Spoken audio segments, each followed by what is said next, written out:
விஜய் நம்பி பயணிக்கிறதுன்றது ஒரு மண்குதிரையை நம்பி பயணிக்கிறது தான் சார். அரசியல் களத்துக்கு வராமையே மக்களை சந்திக்காமையே ஒருத்தர் வெற்றி அடைகிறாரு, ஆட்சி அமைக்கணும்னு சொன்னா அவரோட சொந்த கனவு அந்த தலையிடவே இல்லை. வீட்டுக்குள்ளேயே இருந்தால் கூட அவருக்கான மக்கள் வாக்களிக்கிற அந்த இளம் வட்டங்கள் இருக்காங்க. ஒரு 10 வருஷம் ரீச் ஆயிடும். ஆனால் இவங்க சொல்ற அந்த 20-30 தேர்தல் களத்துல செல்லுபடியாகாம போயிடும். அவர் மீது ஒரு குற்றச்சாட்டு வருது சார். ஒரு நடிகை குறித்து அரசியல் ரீதியா வருது குற்றச்சாட்டு. அது தனிப்பட்ட குற்றச்சாட்டு தானே எல்லாரும் சொல்றாங்க. அதுக்கே சார் நிர்மல்குமார் விளக்கம் தராரு. நிர்மல்குமார் ஒரு நிர்வாகி, குற்றச்சாட்டை எழுப்பக்கூடியவர் அரசியல்வாதியா கூட இருந்துகிட்டோம் சார். அதுக்கு பதில் யார் சார் தரணும்? சார் உங்களுக்கு பிரச்சாரத்துக்கு அனுமதினா இருக்கு. அவரே சொல்றாரு 2 வாரம் ஆச்சுன்ற. 2 வாரம் தானே சார் ஆச்சு. நாம் தமிழ் மாநாடு நடத்துறாங்க. எத்தனை நாளைக்கு முன்னாடி இவங்க அனுமதி கேட்டிருப்பாங்க? நீங்க இதை பிரபகண்டா பண்றீங்க. எப்போ உச்சி வெயில் இருக்குமோ அப்பதான் எங்களுக்கு பெர்மிஷன் கொடுக்குறாங்க. காலை 8 மணி வெயிலா இருக்கும், 10 மணி வெயிலா இருக்கும், 12 மணி வெயிலா இருக்கும். நீங்க ஏன் பந்தல் அமைக்கல? ஜானாரகிசாமியோட பிளான் காங்கிரஸ் மட்டும் கிடையாது. டிசிகா வந்துடும், கம்யூனிஸ்ட் வந்துருவாங்க, அன்புமணி கூட கன்வின்ஸ் பண்ணி கூட்டு வந்துருவேன். அப்போ காங்கிரஸ் வந்து கேட்டா தேசிய கட்சியில் ஒரு போற வரவங்க கூட கொடுக்குற அளவுக்கு சீட் இருக்காங்க. சரி காங்கிரஸ்கார வந்துடுறாங்க. 30 சீட் கொடுத்தாலும் கூட பாத்தீங்கன்னா எத்தனை தொகுதி ஜெயிப்பாங்க? எதிர்த்து நிக்கிற எத்தனை கட்சி வந்து கூட்டணியோட நிக்குது? டிஎம்கே அப்படி நிக்குது. ஸோ 2 கட்சியை எதிர்க்க முடியுமா ஒரே நேரத்தில்? ராகுல் காந்தி குழப்பிட்டாங்க, தவறா வழி நடத்திட்டாங்க. பிரவீன் சக்கரவர்த்தி இவங்கெல்லாம், மாணிக் தாக்கூர்லாம் தனிப்பட்ட காரணங்களுக்காக. மாணிக் தாக்கூர் பண்ண ஒரு ஆர்ப்பாட்டம் சொல்லுங்க சார். மத்திய அரசு எதிர்த்து யார் மாணிக் தாக்கூர்? மாணிக் தாக்கூர் ரவீந்திரநாத் தாக்கூர் பேர மாதிரி பேசிட்டு இருக்கீங்க. என்ன பண்ணாரு தமிழ்நாட்டுக்கு? என்ன பண்ணாரு? இன்னைக்கு இருக்க செல்வப்பிரந்தைக்கு வந்து பார்த்தீங்கன்னா பட்டி தொட்டியெல்லாம் தெரியுது.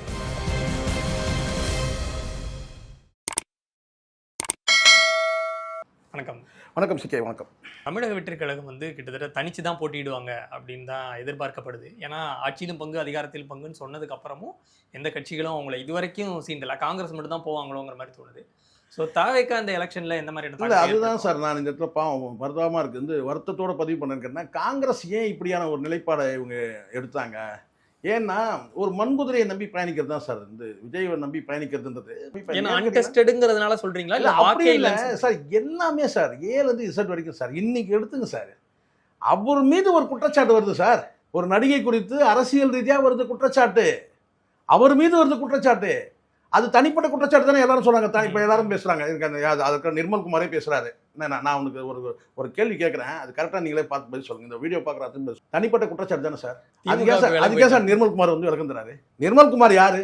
நிர்மல்குமார் ஒரு நிர்வாகி. குற்றச்சாட்டு தனிப்பட்ட குற்றச்சாட்டு. ஒரு நடிகையோட வந்து போயிரு அது சொல்லக்கூடிய வந்து குற்றச்சாட்டை எழுப்பக்கூடியவர் அரசியல்வாதியா கூட இருந்துகிட்டோம் சார். அதுக்கு பதில் யார் சார் தரணும்? யார் பதில் தரணும்? நீங்க எப்படி பதில் தருவீங்க? விஜய்க்கு பதிலா தான் நாங்க வந்து செய்தி தொடர்பாளர்கள் சார். நாங்க பேசுறது விஜயோட வாய்ஸ். நீங்களே சொல்றீங்க, நீங்க தான் அரசியல் குற்றச்சாட்டு தனிப்பட்ட விஷயப்பட்ட குற்றச்சாட்டு தான் சார். அது நீங்களும் தான் ஏத்துக்கிறீங்க தானே? அது நான் சொல்றேன் தனிப்பட்ட. நயனார் நாகேந்திரன் அவர்கள் சொன்னது இல்ல, அதே தான் நான் சொல்றேன். தனிப்பட்ட குற்றச்சாட்டு. அதுக்கு வந்து கட்சியில இருந்து எதிர்வினை ஆற்றிட்டாங்க. இல்ல கட்சியில இருந்து இங்க எதிர்வினை கொடுத்து நீங்க அறிக்கையை கூட பண்ணுங்க. விஜய் ஏன் ஒரு அறிக்கை வெளியிடல? நேரடியாக அவர் மீது குற்றச்சாட்டு சார். அது அவர் மீதான குற்றச்சாட்டு சார். அண்ணா கிட்ட இதே குற்றச்சாட்டு வருது. அண்ணா ஒரே வார்த்தை சொல்லிட்டு போயிட்டே இருக்கிறாரு, கடந்து போறாரு. படிதாண்டா பத்தினி கிடையாது, நான் முற்றும் துறந்த முனிவர் கிடையாது சொல்லிட்டு போயிட்டே இருக்கிறாரு. நீங்க இன்னும் இந்த நிமிஷம் வரைக்கும் பேசவே இல்லை. இதுக்கு ஒரு சேலத்துல ஒரு கூட்டத்தை போட்டு அங்க பேசுவீங்களா? பேசணும் சார். சார் உங்க மேல சார் என் மீது ஒரு குற்றச்சாட்டு வந்திருக்கேன், நான் தானே சார் பேசணும். புரியுது. அதெல்லாம் நம்ம வச்சுப்போம். நீங்க 1000 நீங்க சொல்லுங்க, நீங்க தப்பது எப்படி இருந்தாலும் நீங்க ஓகே. இதை வந்து விமர்சனமா நிறைய அரசியல் விமர்சகர்கள், பத்திரிகையாளர்கள் வைக்கிறாங்க. விஜய் இன்னும் நிறைய பேசணும், நிறைய களத்துக்கு வரணும், பத்திரிகையாளர்களை குறிப்பா சந்திக்கணும், இன்னும் நிறைய போராட்ட களங்களை கலந்துக்கணும், இதெல்லாம் சொல்றாங்க. ஆனா இது எதுவுமே எனக்கு தேவையில்லை, நான் விஜய் அவர்களுக்காக ஓட்டு போடுவேன் அப்படின்னு ஒரு சிலர் இருக்காங்கல்ல. அவங்களுக்கும் ஒரே ஓட்டு தான், நமக்கும் ஒரே ஓட்டு தான். ஸோ 2026ல அவருடைய எலெக்ஷன் ரிசல்ட்ஸ் எப்படி இருக்கும்? எனக்கு என்னுடைய ஹோப் நான் சொல்றேன். விஜய் நீங்க சொன்ன மாதிரி அரசியல் களத்துக்கு வராமையே ஒருத்தர் வந்து இல்லை மக்களை சந்திக்காமையே வந்து ஒருத்தர் வெற்றி அடைகிறாரு, இல்லை வந்து ஆட்சி அமைக்கணும்னு சொன்னால் அவரோட சொந்த கனவு அந்த தலையிடவே இல்லை. ஆனால் வெற்றி வாய்ப்புன்னு நீங்கள் சொன்னது பார்த்தீங்கன்னா இந்த விஜய்க்கு நான் ஒரு அட்வைஸாகவே நம்ம எடுத்துப்போம். இந்த விஜய் வந்து பார்த்தீங்கன்னா வீட்டுக்குள்ளேயே இருந்தால் கூட வந்து பார்த்தீங்கன்னா அவருக்கான அந்த மக்கள் வாக்களிக்கிற அந்த இளம் வட்டங்கள் இருக்காங்கல்ல, ஒரு 10 வருஷம் ரீச் ஆகிடும். ஆனால் இவங்க சொல்கிற அந்த 20-30 வந்து தேர்தல் களத்தில் செல்லுபடியாகாமல் போயிடும். இன்றைக்கே ஒரு நாள் இன்னைக்கு விஜய் வந்து வெளியில் பேசுகிறாங்களே, விஜயை வந்து எதிர்த்து தாக்கி பேசுறதுக்கு வந்து பார்த்தீங்கன்னா கமலஹாசன் இருக்கிறார், ஒரு நடிகர். ஏன் இன்னைக்கு விஜயகாந்த் இறந்தாலும் விஜயகாந்த் கூட இருக்கிறார், படமாக இருக்கிறார் டிஎம்கே சைடில். இன்னும் பல நடிகர்கள் வந்து களத்தில் இறங்குவாங்க. அப்போது இந்த இடத்துல நீங்கள் வந்து ஒரு ஆக்கப்பூர்வமான அரசியல் நீங்கள் பண்ணுறீங்கன்னா களத்தில் வந்து நிற்கணும். நீங்கள் கல்ட்டுன்னு சொல்லிட்டு நீங்கள் வீட்டிலே கவுந்தடிச்சு படுத்துனீங்கன்னா கதைக்காகாது. நேற்றைய தினம் ஒரு கேள்வி கேட்குறாங்க அருண்ராஜ் கிட்ட, ஏன் வந்து மக்கள்கிட்ட விலகி இருக்கிறாரு, மக்கள்கிட்ட வந்து வரணும். அதுதான் சார். இதே எவ்வளோ நாள் சார் விரைவில் சொல்லிட்டு சார் இது படமா சார்? இது விரைவில் விரைவில் சொல்லிட்டு தான் வந்து ஜனநாயகம் பிறநாயகமாகி நீ போஸ்ட்மார்ட்டத்தை சிக்கி தவிக்குது. நான் கேட்கறது கேட்டீங்கன்னா, நேற்றைய தினம் கேட்குற கேள்விக்கு பதில் சொல்ல முடியல. சார் உங்களுக்கு பிரச்சாரத்துக்கு அனுமதிலாம் இருக்குது சார், பிரச்சாரத்துக்கு அனுமதிலாம் இருக்குது. அனுமதி இல்லாமல் இப்போ அவரே சொல்கிறாரு 2 வாரம் ஆச்சுன்றாரு. சார் 2 வாரம் தானே சார் ஆச்சு. 2 வாரத்தில் வந்து ஒரு அனுமதி நீங்கள் கடிதம் கொடுக்குறீங்கன்னா அந்த 2 வாரம் ஆயிடுச்சுன்றாரு. இன்னைக்கு கொடுத்து நாளைக்கு கட்சிகளுக்கு நீங்க சீக்கிரம் கொடுக்குறீங்க, எங்களுக்கு மட்டும் எல்லா கட்சிக்கும் இதுதான் சார் நிலைமை. இன்னைக்கு நான் கேட்குறேன், இந்த நாம் தமிழ் இந்த மாநாடு நடத்துறாங்க, எத்தனை நாளைக்கு முன்னாடி இவங்க அனுமதி கேட்டிருப்பாங்க?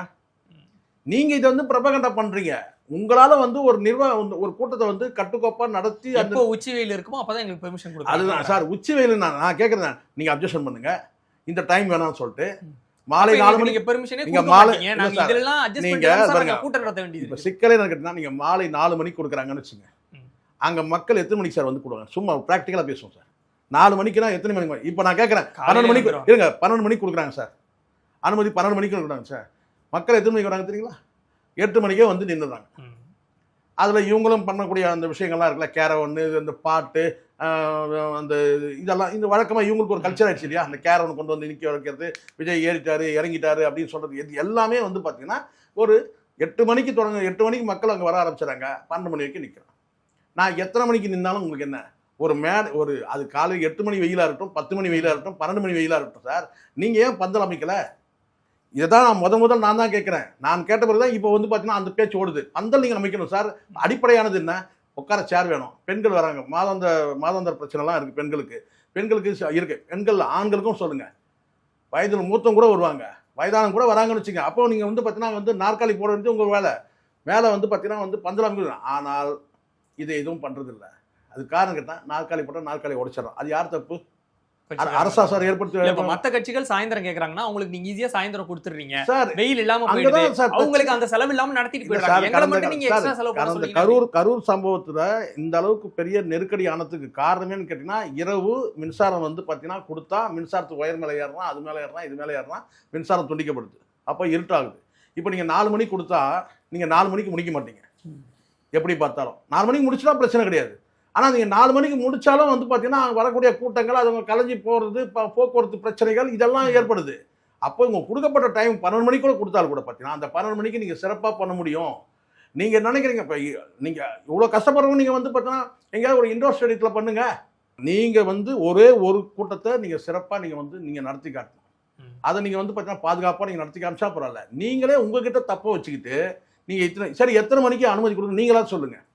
மாலை தான் அவங்க கேட்கறாங்க சார். மாலை கேட்டாக்க என்ன ஆகும்? மாலைனா நீ அந்த மாலையில முடிச்சினா பரவாயில்ல சார். இப்போ 5000 பேர் மட்டும் தான் அலௌடுன்னு சொல்லி தான் அவங்க நடத்துறாங்க சார். அந்த 5000 பேருக்கு இவங்க சேர் போட முடியல சார். அந்த 5000 பேருக்கு இவங்க பந்தல் போட முடியல சார். அந்த 5000 பேருக்கு சாப்பாடு போட்டு அனுப்பியிருக்கலாம் சார்.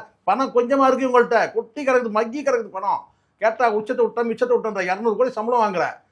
எவ்வளோ சார் ஒரு கல்யாணம் நடத்துறாங்க சார், 1000 பேர் 1500 பேருக்கு வந்து பிரமாதமா அது பற்றி 20 ஐட்டம் போட்டு சாப்பாடு போடுறாங்க.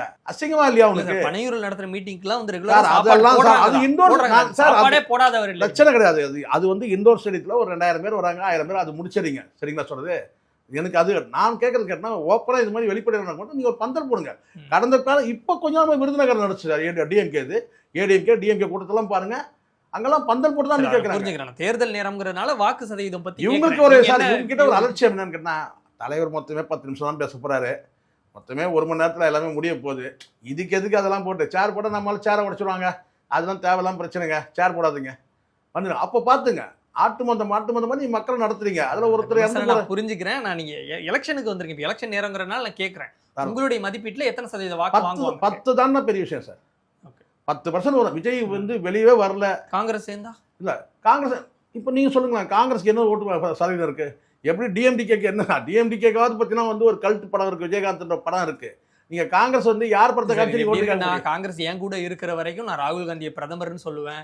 காங்கிரஸுக்கு வந்து காங்கிரஸ் இந்த இடத்துல முடிச்சிடுறேன். சரி சொல்லுங்க. இப்போ எங்க கூட்டணியை விட்டு வெளியே போற மாதிரி தெரிஞ்சா உடனே காங்கிரஸுக்கு என்ன டிஎம்டிகே மாதிரி இது பாருங்க. ஒரு விஷயம் சொல்றேன், இன்னைக்கு ஒரே நிலையில சொல்றேன். காங்கிரஸோடும் கூட்டணி வைக்கிறாங்க.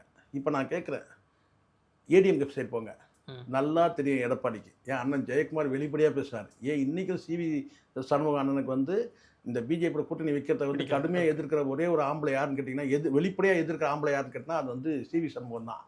பிஜேபியோட கூட்டணி வைக்கிறதுல உடன்படியே கிடையாது, ஆனாலும் சகிச்சுக்கிறாங்க. அண்ணாமலை எதிர்த்து சவால் விட்ட ஒரே ஆம்பளை சிவி சண்முகம் தான் ஏடிஎம்கேல, நேருக்கு நேர் அண்ணாமலை சார்ந்தது. ஜெயக்குமார் வந்து பார்த்தீங்கன்னா வந்து பிஜேபியோட தான் கூட்டணி. ஆனால் தோல்வியாக இருந்தாலும் கூட நம்ம வந்து பிஜேபியோட போகிறாங்க. காரணம் கேட்டால் நேஷனல் பவர், தேசிய கட்சியாக இருக்கிறாங்க. எப்படி இருந்தாலும் மத்திய அரசு வந்து பார்த்தீங்கன்னா வந்து மத்தியில் ஆளுங்கட்சியோடு நம்ம கூட்டணி வச்சுக்கணுன்றது ஒரு சில நிர்பந்தங்கள் இருக்குது, அதுக்கு சில காரணங்கள் இருக்குது, சில பாதுகாப்புகள் இருக்குது, சில அச்சுறுத்தல்கள் இருக்குது. அதுக்காக தான் போகிறாங்க. அதே மாதிரி இங்கே வந்து பார்த்தீங்கன்னா ஏன் வந்து காங்கிரஸ் நீங்கள் சொல்கிறாங்க, இப்போ நான் சொல்கிறேன் காங்கிரஸ் இங்கே ஒன்றுமே கிடையாது. ரயில் மறியல் பண்ணதுக்கு 4 பேர் தான் போகிறாங்க அழகிரியோட. நல்ல வேலை ரயில் வரல, தூக்கிட்டு போகிறது கூட ஆள் கிடையாது. ஆனாலும் அந்த கட்சியோட கூட்டணி வைக்கிறாங்க. ஏன்? National party. ஏன்னா அங்க பிஜேபி வந்து அதே காங்கிரஸ் டிவிகே கிட்ட போயிட்டுனா அது ஒரு திமுக கூட்டணி வந்து கொஞ்சம் உடைந்த மாதிரி தெரியும். இந்த இடத்துல அப்படியே போனால் கூட இந்த இடத்துல பார்த்தீங்கன்னா 2% கூட போகுதுன்னு வச்சுக்கோங்க. இப்போ நீங்கள் ஆளுங்கட்சி நீங்கள் சொல்லலாம் காங்கிரஸ் போட்டுக்கிட்டேன். காங்கிரஸ் மட்டுமே இல்லை, இதே ஜான் ஆரோக்கியசாமியோட பிளான் என்னன்னா காங்கிரஸ் மட்டும் கிடையாது, விசிகா வந்துடும், கம்யூனிஸ்ட் வந்துடுவாங்க, ஏன் அன்புமணி கூட கன்வின்ஸ் பண்ணி கூப்பிட்டு வந்துடுவேன். அப்போ காங்கிரஸ் வந்துன்னு கேட்டால் தேசிய கட்சியில் ஒரு பவர். இப்போ பாருங்க, தேசிய கட்சி காங்கிரஸ் மட்டுமே வந்து இந்த கூட்டணிக்கு வந்துன்னா பார்த்தீங்கன்னா அங்கே வந்து நீங்கள் என்ன சொல்லுவாங்க இல்லையா, போகிற வரவங்க கூட கொடுக்குற அளவுக்கு சீட் இருக்காங்க. சரிங்களா? அங்கே இருக்கிறது 56 கேண்டிடேட் தான் டிவி கேள்வியே. அப்படி தான் கட்சி ஸ்ட்ரக்சர் இருக்குது. சரி, காங்கிரஸ்காரர் வந்துடுறாங்க. காங்கிரஸ் மிஞ்சி ஒரு 20 சீட்டில் 30 சீட்டு கொடுத்தாலும் கூட பார்த்தீங்கன்னா எத்தனை தொகுதி ஜெயிப்பாங்க? எதிர்த்து நிற்கிறது யார்? எத்தனை கட்சி நீ வந்து கூட்டணியோடு நிற்குது? டிஎம்கே எப்படி நிற்குது? ஸோ 2 கட்சியை எதிர்க்க முடியுமா ஒரே நேரத்தில்? எதிர்க்க முடியாது. இல்லை சார், இப்போ அவங்க காங்கிரஸ் இங்கே வந்துட்டாங்கன்னா மக்களுக்கு உளவியலாவே வந்து திமுக கூட்டணி இத்தனை வருஷம் வெற்றி அடைஞ்ச கூட்டணியிலிருந்து ஒரு கட்சி வெளியே வருது அப்படிங்கும்போது அப்போ அந்த கூட்டணி பலவீனமா இருக்கும்னு தோணும். இங்க விஜய்க்கு ஏற்கனவே ஒரு மாஸ் இருக்கு, அது கூட காங்கிரஸ் ஒரு நேஷனல் பார்ட்டி ஆட் ஆகும் பொழுது உளவியல் ரீதியாக ஒரு ஸ்ட்ராங்கா தெரியும். இந்த இடத்துல நீங்க சொல்றீங்க, இதே விசிகா வந்து பார்த்தீங்கன்னா நேஷனல் பார்ட்டி கிடையாது, இங்க லோக்கல் பார்ட்டி தான். விசிகாவோ இல்லை வேற எந்த கட்சிகள் வந்தாலும் பார்த்தீங்கன்னா இழப்புன்னு சொல்லலாம். ஏன்னு கேட்டீங்கன்னா கிராஸ் ரூட் லெவலில் தொண்டர்கள் வந்து கிரவுண்ட் லெவலில் வேலை செய்யணும். காங்கிரஸ்க்கு ஆளே இல்லை சார். காங்கிரஸ் அதில் காங்கிரஸ்காரன் ஒருத்தர் செத்து போயிட்டா வந்து பார்த்தீங்கன்னா அவனே எழுந்து உட்காந்து அழுதா தான் உண்டு. அப்படி தான் இருக்குது. இதோ நான் குறைவாக பேசுகிறேன்னு நினைக்காதீங்க, காரணம் இருக்குது சார். இப்போ ஒருத்தர் சொல்கிறாரு, இந்த ஒரு வார்த்தையை மட்டும் நீங்கள் எடுத்துங்க. மாணிக் தாக்கூர் சொல்கிறார், இத்தனை வருஷம் நாங்கள் கூட்டணியில் நாங்கள் இருந்து உங்கள் மேலே உள்ள பழிப்பாவத்தெல்லாம் நாங்கள் சுமந்தோன்றார். அப்படி நான் சொல்லட்டுமா? ஆமாம் சார், விசிகே கூட அதை சொல்லலாம். அப்போ நாங்கள் சொல்லட்டுமா? நீங்களே வந்துட்டீங்கல்ல, அது சொல்லும் போது மனசாட்சி நான் வாயாத்துவர்கள உங்க வாயில வந்துருச்சு. 1.5 லட்சம் பேர் குவிச்சிங்கல்ல, அந்த பழி சுமந்தாங்கல்ல டிஎம்கே. இப்ப புரியுதுங்களா? தேசிய கட்சின்ற அந்த ஒரே ஒரு மதிப்புல மட்டும்தான் சார் வந்து உங்களுக்கு வந்து என்னைக்கு வந்து எங்க கோளாறு நடக்குதுன்னு சொல்ற பாருங்க. என்னைக்கு நீங்க வந்து ஒரு ஸ்டேட்டா நீங்க இழந்துட்டு வரும்போது உங்களுடைய மதிப்பை நீங்க இழந்துகிட்டே வரீங்க. நல்லா புரிஞ்சுங்க. ஒரு ஸ்டேட்டா நீங்க இழந்துகிட்டே வரீங்க. இங்கேயும் இழந்துறாதீங்க. ஆமா, பிஜேபி இப்ப அப்படி ஆயிடுச்சு. கிட்டத்தட்ட இங்கேயும் அப்படி ஆயிடும் பாருங்க. டிவிகே கூட சேர்ந்தாலும் பெருசா அவங்களால எதுவும் பண்ண பெருசா கிடையாது சார், பெரிய இம்பாக்ட் பண்ண முடியாது சார். நீங்க ஜெயிச்சீங்கன்னா பரவாயில்ல. நீங்க இப்ப என்ன செய்றீங்க? நீங்க இப்ப இவங்க என்ன நினைக்கிறாங்கன்னா அப்படியே உங்களுக்கு கழட்டி விட்டா கூட பார்த்தா 29 அப்போ பார்த்துக்கலாங்க, அப்போ வேற சூழ்நிலை மாறிடுங்கன்னு நினைக்கிறாங்க.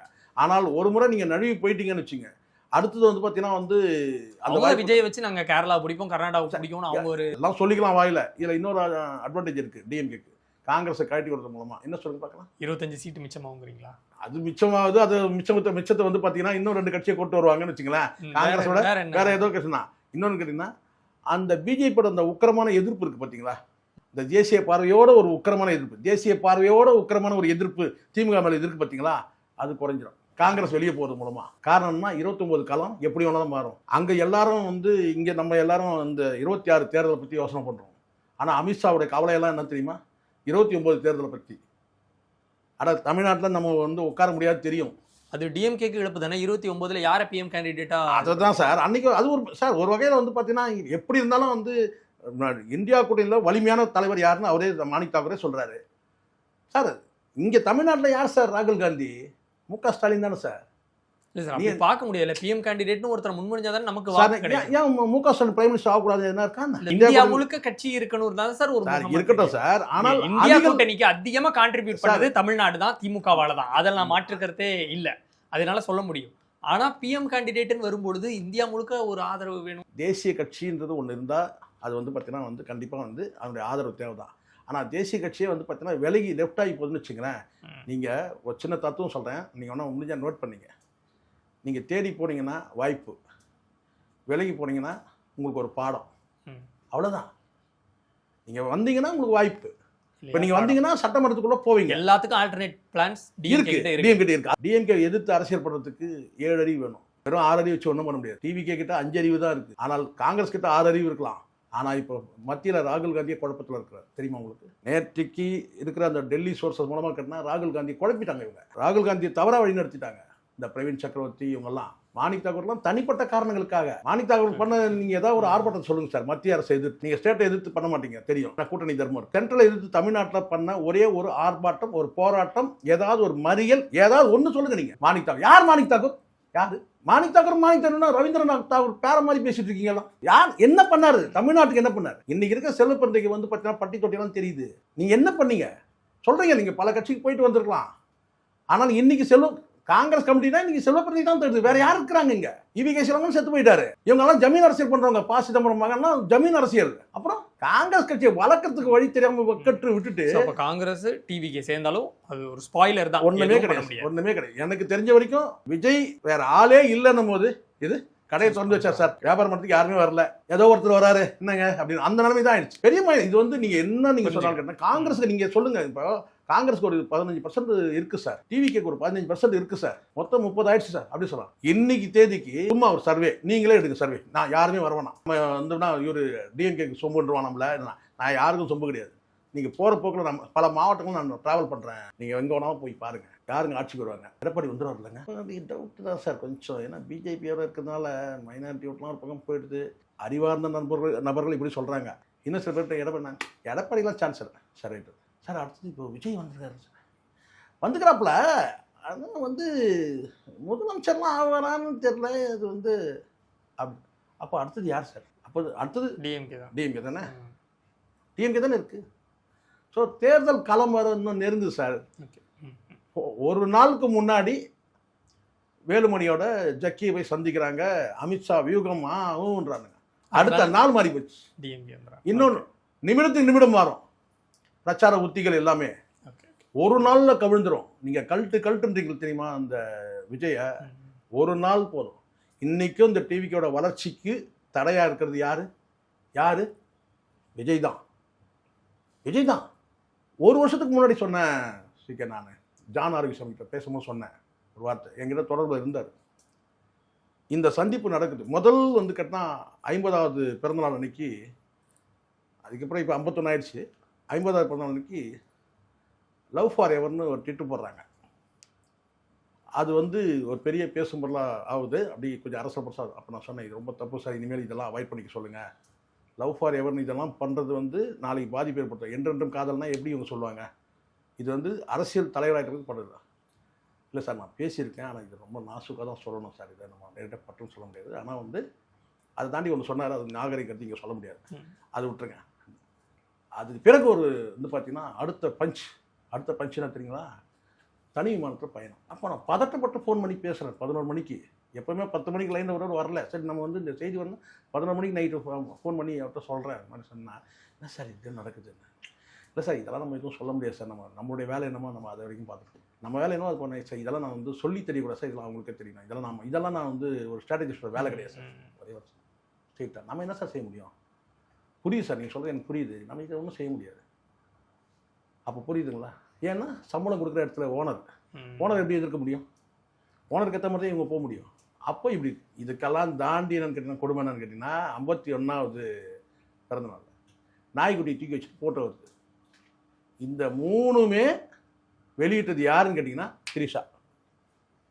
3மே இதை தடுத்திருக்க வேண்டியது யாரு? விஜய். அதை செய்யலை. பர்சனல் சொல்றீங்க. என்ன நீங்க ஒரு அரசியல் கட்சி தலைவராயிட்டீங்க சார். தனிப்பட்ட நீங்க அரசியல் கட்சி தலைவராயிட்டீங்க சார். உங்களை பின்பற்றத்துக்கு லட்சம் வந்து இளைஞர்கள் தயாரா இருக்கிறாங்க. என்ன நீங்க அப்படி பேசுறீங்க? நீங்க உணர்வுபூர்வமா வாங்க. நீங்க உங்களை பின்பற்றுவதற்கு லட்சம் இளைஞர்கள் தயாரா இருக்கிறாங்க. பெண்கள் தயாரா இருக்கிறாங்க. மக்கள் ரெடியா இருக்கிறாங்க. ஒரு மக்கள் தலைவர் நீங்க. விஜய் நடிகன் கிடையாது. கூத்தாரி கிடையாது. மக்கள் தலைவர். அப்ப அந்த மக்கள் தலைவர் எப்படி இருக்கும்? எப்படி மாறணும்? ஒரு காலம் அதெல்லாம் அப்படியே மூட்டை கட்டி தூக்கி போட்டோம். பறந்து கூட கொளுத்திருந்தோம் அதெல்லாம். இப்ப நீங்க அரசியல் வந்துட்டீங்க. ஒரு பெண்ணால எவ்வளவு பேர் விழுந்திருக்கலாம். பெரிய பெரிய சாம்ராஜ்ய சக்கரவர்த்திகள், மன்னாதி மன்னன்கள் எல்லாரும் விழுந்த இடம் ஒரு பெண்ணோட கால். மிகப்பெரிய ஜாம்பவன் சக்கரவர்த்திகள் எல்லாம். நீங்க உஷாரா இருக்கணும். நாளைக்கு முதலமைச்சர் இருக்கீங்க. அசிங்கமா இல்ல? இன்னைக்கு சந்தி சிரிக்குது இல்ல? எதனால செய்யுது? அன்னைக்கு நான் சொன்ன வார்த்தை ஜானோட மனசாட்சிக்கு தெரியும், வீடியோ பார்க்கும்போது தெரியும். நான் சொன்னேன் இது பெரிய பின்னடைவு ஏற்படுத்தும். ஆயிடுச்சா? ஒரு தலைவர் பேசின பிறகு உரைக்குது உங்களுக்கு எல்லாம். அதுக்கும் இப்போ முட்டு கொடுத்துட்டு இருக்கீங்க. நீ மக்களோட விலகி இருக்கிற, மக்கள் நம்ப மாட்டான். நீங்க நினைக்கிறீங்க பெரிய கல்ட்டுன்னு, ஒரு நாள்ல மாறிடும். எல்லாமே வந்து பார்த்தீங்கன்னா தற்கூரி கூட்டங்களா இருக்கு. அப்ப எப்படி நீங்க வந்து ஒரு ஆட்சி அதிகாரத்தை கொடுக்க முடியும்? அந்த நம்பிக்கை பண்ண சார் இவர்கிட்ட கொடுத்தா இவர் வந்தாருன்னா நமக்கு எல்லாம் செய்வாருங்க. அந்த நம்பிக்கை வந்து பார்த்தீங்கன்னா விஜயகாந்த் மீது வந்தது சார். எப்படி சார் வந்தது? விஜயகாந்த் இவரோட சின்ன நடிகர் அப்படிதான் சொல்றாங்க. ஆனா விஜயகாந்த் மீது வந்தது சார். இன்னைக்கு இருந்தாருன்னா விஜயகாந்த் தான் சார். இன்னைக்கு இருந்தாலும் விஜயகாந்த் தான். விஜயகாந்த் அசைக்க முடியாது. விஜயகாந்த் இந்த கட்சி இன்னைக்கு பார்த்தீங்கன்னா ஒட்டுமொத்த அரசியல் மாறுது பாருங்க. இதுதான் சார் நீங்க கவனிக்கிறீங்க. தேமுதிக விஜயகாந்த் இல்ல, ஆனா தேமுதிகன்ற ஒரு கட்சி ஒட்டுமொத்த அரசியலும் பரபரப்பாகுது பாத்தீங்களா? அரசியல் மாற்றமே ஏற்படுது. அப்ப விஜயகாந்துக்கு ஒரு பவர் இருக்குல்ல, அந்த தேமுதிகன்ற கட்சிக்கு பவர் இருக்குல்ல, விஜயகாந்த் படத்துக்கு பவர் இருக்கு, முகத்துக்கு பவர் இருக்குல்ல. நன்றி நன்றி சார்.